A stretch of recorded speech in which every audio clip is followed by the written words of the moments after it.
Hello, good morning. Good morning, Isi.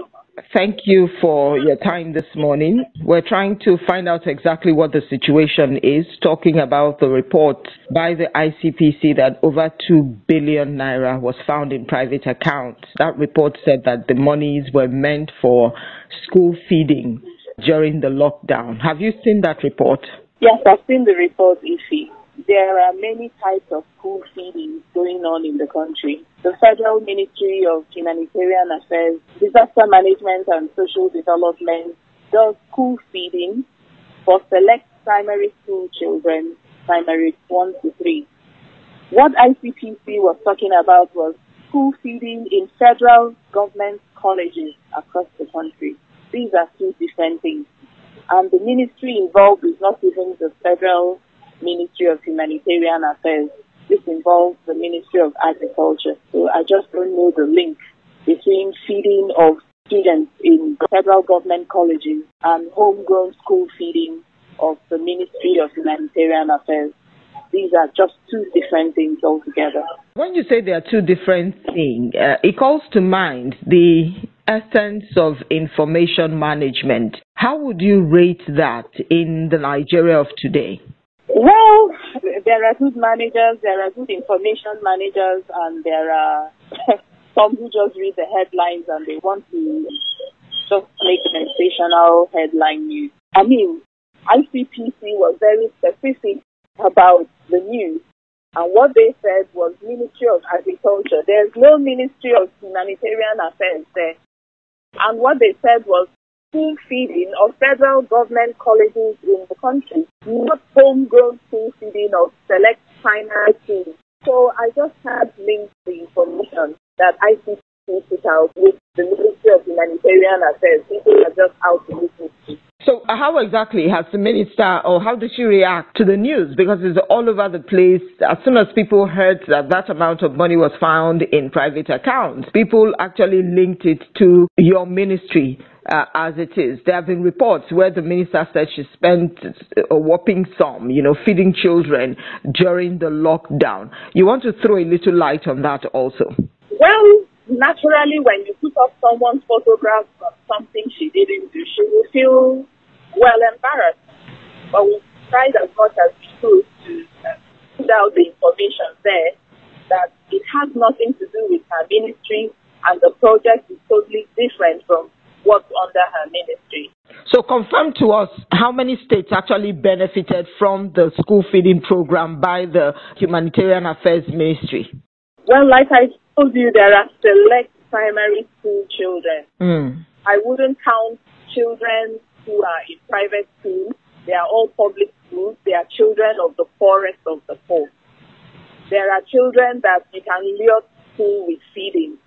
And these are really mostly obtainable in the north, because most of the children are out of school. Most are almajiri.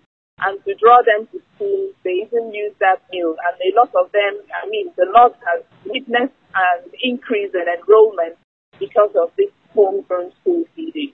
One meal for a child in primary 1 to 3. And that meal costs 70 naira a plate. Just 70 naira worth of food for a child. I don't know how that has to do with what was being put out by ICPC.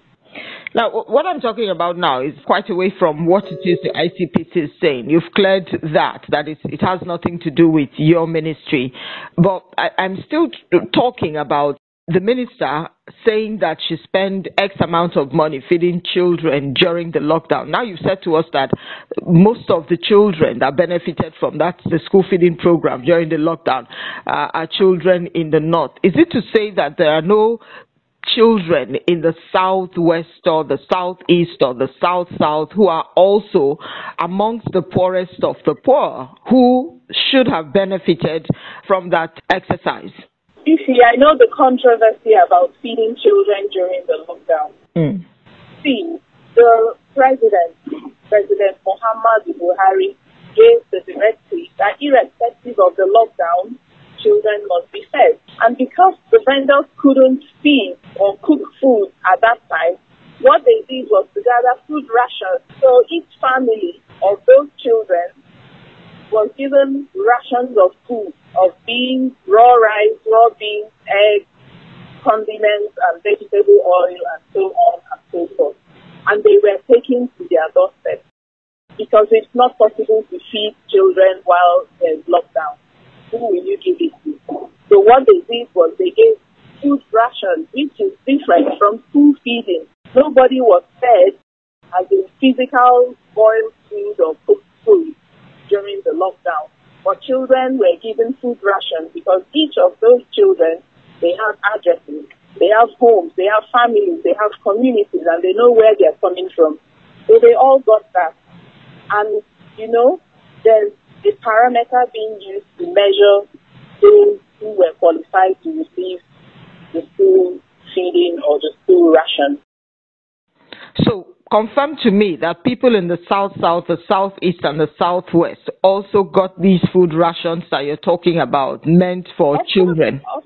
Of course, this school feeding thing has been there before this minister came in. This school feeding has been there since 2016. She didn't verify who got it. The verification had already been done before she came in. And so the register of which NASCO used to determine who are qualified to collect the school feeding is what she's still using to do that. The school feeding is being run by federal government of each state.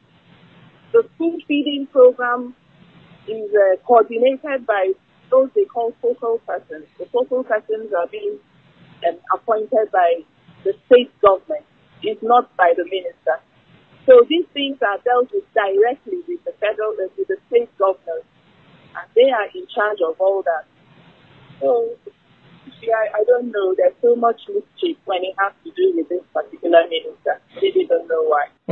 So, is it possible for you to make available that register? Is it possible for us to take a look at that register? Of course, it's being done by NASCO. They are the ones who did that, and probably will give you the link to them, and then you can go and check the register. I heard that thing was open for everybody who felt he or she was qualified to come and register. So you would come, you would register, and then this NASCO goes round to do verification. And how do they verify? They go through the community leaders, and the leader and the community people also state they know those who are the poorest of the poor within the community. It's based on that they were selected to benefit from the school feeding and even from the conditional cash transfer. So it's not something that the minister came in just a year ago and did. This register was there before she came in.